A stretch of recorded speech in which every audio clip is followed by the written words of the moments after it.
اگر آپ کے اوپر کوئی مصیبت، پریشانی، تکلیف آ رہی ہے تو آپ سمجھ لیں کہ اللہ تعالیٰ آپ کو دو چیزیں دنیا میں عطا کرنا چاہتا ہے، کیونکہ یہ پریشانیاں، مصیبتیں جو آتی ہیں ہم کو، وہ آتی کیوں ہیں اس بات کو سمجھنا انسان کے لیے بہت ضروری ہے۔ اگر ہم نے ان پریشانیوں کے دوران، جب ہم پر کوئی بھی کسی قسم کی بھی مصیبت، پریشانی، تکلیف، بیماری آئی اور ان مصیبتوں میں پڑھ کر یا تو وہ ہمارے لیے باعث برکت بنتا ہے یا ہمارے لیے باعث زحمت بنتا ہے، وہ دونوں کنڈیشن آپ سمجھ لیں، اور اللہ تعالیٰ اس بندے کو کیا دینا چاہتا ہے، کیوں تکلیفیں، پریشانیاں، مصیبتیں آتی ہیں، اس کا بھی ذکر قرآن کریم میں جو آیا ہے وہ میں آپ لوگوں کے سامنے بیان کرتا ہوں۔ پہلی چیز یہ ہے کہ حدیث قدسی میں اللہ تعالیٰ فرماتا ہے کہ اے لوگوں، جو تکلیفیں تم کو پہنچتی ہیں، جو پریشانیاں تمہیں آتی ہیں، وہ تمہارے ہی ہاتھوں کی کمائی ہوئی ہوتی ہیں۔ اگر تم سیدھے راستے پر چلتے رہے تو اللہ فرما رہا ہے ہم تمہیں تکلیف دے کر کیا کریں گے۔ تو پہلی چیز تو حدیث قدسی سے یہ سمجھ میں آئی کہ جو بھی پریشانیاں، تکلیفیں، مصیبتیں ہم پر آتی ہیں وہ ہمارے گناہوں کی وجہ سے ہوتی ہیں، کیونکہ ہمارے گناہ جب ہم کرتے ہیں اس کی نحوستیں عذاب بن کر ہمارے اوپر نافذ ہوتی ہیں، نازل ہوتی ہیں۔ تو اگر کوئی بندہ گناہگار ہے، مجرم ہے، شرابی ہے، جواری ہے، جھوٹا، پاپی، دغاباز، غدار، دنیا دار، دھوکے باز، قاتل، بے ایمان، بے شرم، بے حیا، بے غیرت، بے عزت ہے، ٹھیک ہے، اب اس کے اوپر کوئی تکلیفیں، پریشانیاں آ رہی ہیں، مصیبتیں آ رہی ہیں، تو وہ یہ سمجھے گا کہ بھائی ہمارے اوپر اس لیے پریشانیاں آ رہی ہیں کیونکہ ہمارے گناہوں کی وجہ سے آ رہی ہیں۔ لیکن اگر ہم نیک ہیں، ہم سوچتے ہیں نا کہ بھائی ہم تو کسی کا برا بھی نہیں چاہتے، ہم تو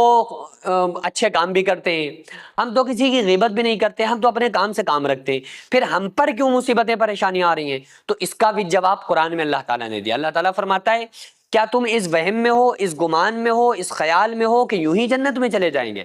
ابھی تم کو پہلے لوگوں کی سی تکلیفیں تو پہنچی ہی نہیں۔ بھائی تھوڑا سا آپ گھی لینے جائیں تو ساتھ میں ڈالڈا ملتا ہے، تھوڑا سا آپ شہد لینے جائیں تو مکھیوں سے کٹوانا پڑتا ہے، دودھ آپ خریدیں تو ساتھ میں آدھا پانی ملتا ہے۔ تو جنت اتنی سستی تھوڑی ہے جو ایسے ہی بس مل جائے، تھوڑی بہت ہم نے کر لیا بس ہو گیا۔ اللہ تعالیٰ جن کو جنت دینا چاہتا ہے نا ان کو دنیا میں آزماتا ہے۔ قرآن کریم میں اللہ نے فرمایا ان اللہ اشترى من المؤمنین انفسهم واموالهم بان لهم الجنہ، کہ اللہ تعالیٰ نے مومنوں کے جان اور مال کو جنت کے بدلے میں خرید لیا ہے۔ یعنی اللہ تعالیٰ نے جو مومن لوگ ہیں نا، جو نیک لوگ ہیں، ان کے جان کو اور مال کو اللہ نے جنت کے بدلے میں خرید لیا، یعنی ان کے ہاتھ جنت ان کو دے دی، اور ان کا مال اور ان کا جو اولاد اور ان کا مال اور ان کی جان کو اللہ تعالیٰ نے اپنے ذمے لے لیا، یعنی وہ اللہ کی، ہماری جان اور ہمارا مال اللہ کا ہو گیا، اور جو اللہ کی بنائی ہوئی جنت تھی وہ ہماری ہو گئی۔ تو بڑی خوشی والی بات ہے بھائی، اللہ تعالیٰ نے اگر ہم سے سودا کر لیا ہے ہماری جان کے بدلے، ہمارے مال کے بدلے جنت کا، تو اس سے اچھی کون سی بات ہے؟ یہی لوگ تو مومن ہیں۔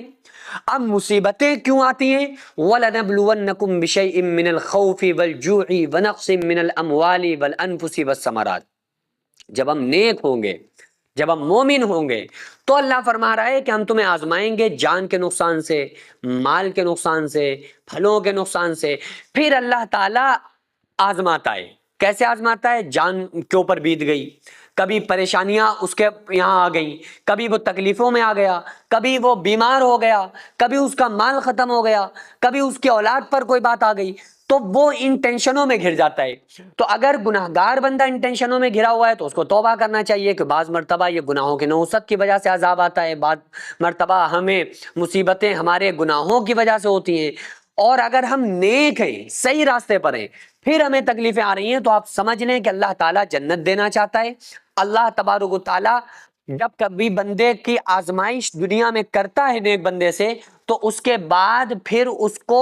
فراخ اس کے رزق کو فرما دیتا ہے، پھر اس کو فراخی عطا کرنا چاہتا ہے، پھر اس کے رزق کو گشادہ کرنا چاہتا ہے، پھر اللہ تعالیٰ اسے اپنے قریب کرنا چاہتا ہے، پھر اللہ تعالیٰ اسے اپنا محبوب بندہ بنانا چاہتا ہے۔ نیک بندے کے اوپر اگر تکلیفیں آئیں، پریشانیاں آئیں اور وہ بندہ اس پہ صبر کر لے تو اللہ تعالیٰ اس بندے کو جنت بھی عطا کرتا ہے، مومن ہونے کی بشارت بھی دیتا ہے، اور اللہ تبارک و تعالیٰ اس کی پریشانیاں، مصیبتوں پہ صبر کرنے والے کو